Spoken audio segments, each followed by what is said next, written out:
ನನ್ನ ಹೆಸರು ಶರಣಗೌಡ ಅಂತೇಳಿ ಗ್ರಾಮೀಣ ಕೂಲಿ ಕಾರ್ಮಿಕರ ಸಂಘಟನೆ ವತಿಯಿಂದ ಇವತ್ತು ನಾವು ಪತ್ರಿಕಾ ಭವನದಲ್ಲಿ ಪ್ರೆಸ್ ಮೀಟ್ ಮಾಡಿದ್ದೀವಿ.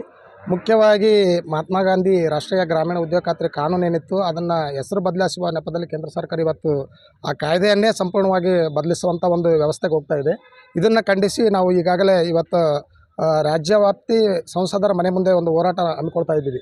ಮುಖ್ಯವಾಗಿ ಈ ಕಾನೂನಿನಲ್ಲಿ ಈಗೇನು ಕೂಲಿಕಾರರು ಏನು ಬೇಡಿಕೆ ಆಧಾರಿತ ಕೂಲಿ ಸಿಗ್ತಿತ್ತು ಅದನ್ನು ಈಗ ಸಂಪೂರ್ಣವಾಗಿ ಬೇಡಿಕೆ ಆಧಾರಿತ ಕೂಲಿಯನ್ನು ಬದಲಾಗಿ ಪೂರೈಕೆ ಆಧಾರಿತ ಕೂಲಿ ಅಂಥೇಳಿ ಕೇಂದ್ರ ಸರ್ಕಾರ ಕಾನೂನು ಬದಲಾಯಿಸ್ಕೊಂಡಿದೆ.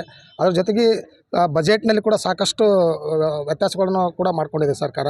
ಈಗಾಗಲೇ ಕೇಂದ್ರ ಸರ್ಕಾರ ಸಂಪೂರ್ಣ ಉದ್ಯೋಗ ಖಾತ್ರಿದ ವರ್ಷದ ಬಜೆಟನ್ನು ಕೇಂದ್ರ ಸರ್ಕಾರನೇ ನಿಭಾಯಿಸ್ತಿತ್ತು. ಈಗಿನ ಒಂದು ಹೊಸ ಕಾಯ್ದೆಯಲ್ಲಿ 60-40 ರೇಷ್ಯೋನಲ್ಲಿ ಸರ್ಕಾರ ಕೆಲವೊಂದು ಪ್ರದೇಶಗಳನ್ನು ಬಿಟ್ಟು ಉಳಿದೆಲ್ಲ 60-40 ರೇಷ್ಯೋನಲ್ಲಿ ಅದು ಒಂದು ಬಜೆಟನ್ನು ನಿರ್ಮಾಣ ಮಾಡ್ಕೊಳ್ತಾ ಇದೆ. ಆಮೇಲೆ ಜನರು ಏನು ವಿಕೇಂದ್ರೀಕರಣ ಆಗಿತ್ತು, ಮೊದಲ ಗ್ರಾಮ ಪಂಚಾಯತ್ ಮೂಲಕ ಕಾಮಗಾರಿಗಳನ್ನು ಆಯ್ಕೆ ಮಾಡಿ ಅದನ್ನು ಅನುಷ್ಠಾನಗೊಳ್ತಿದ್ವು, ಅದನ್ನು ಸಂಪೂರ್ಣವಾಗಿ ಇವತ್ತು ತೆಗೆದುಹಾಕಿಬಿಟ್ಟು ಕೇಂದ್ರೀಕೃತ ಮಾಡಿಕೊಂಡು ಆ ಕಾಮಗಾರಿಗಳಿಗೆ ಕೇಂದ್ರದ ಅನುಮತಿ ಬರೋವರೆಗೂ ಕೂಡ ಆ ಒಂದು ಕೆಲಸ ಮಾಡಲಿಕ್ಕೆ ಕೂಲಿಕಾರರಿಗೆ ಕೆಲಸ ಸಿಗಲಾರಂಥ ಒಂದು ಪರಿಸ್ಥಿತಿ ನಿರ್ಮಾಣ ಮಾಡಿದ್ದಾರೆ.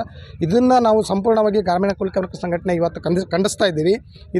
ಇದರ ಭಾಗವಾಗಿ ಈಗಾಗಲೇ 16 ಮತ್ತು 17ನೇ ಏನು ಸಂಸತ್ನಲ್ಲಿ ಇದನ್ನು ಆಲ್ರೆಡಿ ಮಂಡನೆ ಜೊತೆಗೇ ಅನುಮೋದನೆ ಕೂಡ ಆಗಿ ರಾಜ್ಯಸಭೆ ಕೂಡ ಹೋಗಿದೆ.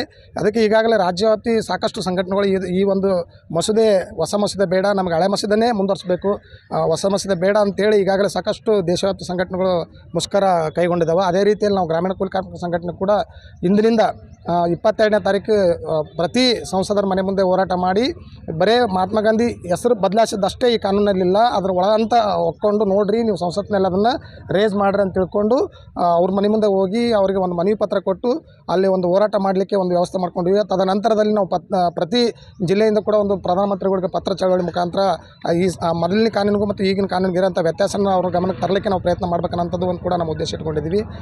ಈ ಥರದ ವ್ಯವಸ್ಥೆಗಳು ಇಟ್ಕೊಂಡು ನಾವು ಇವತ್ತಿನಿಂದ ಈ ಒಂದು ಹೋರಾಟಕ್ಕೆ ಇದನ್ನು ಖಂಡಿಸಿ ಹೋರಾಟನ ಮುಂದುವರಿಸ್ತಾ ಇದ್ದೀವಿ.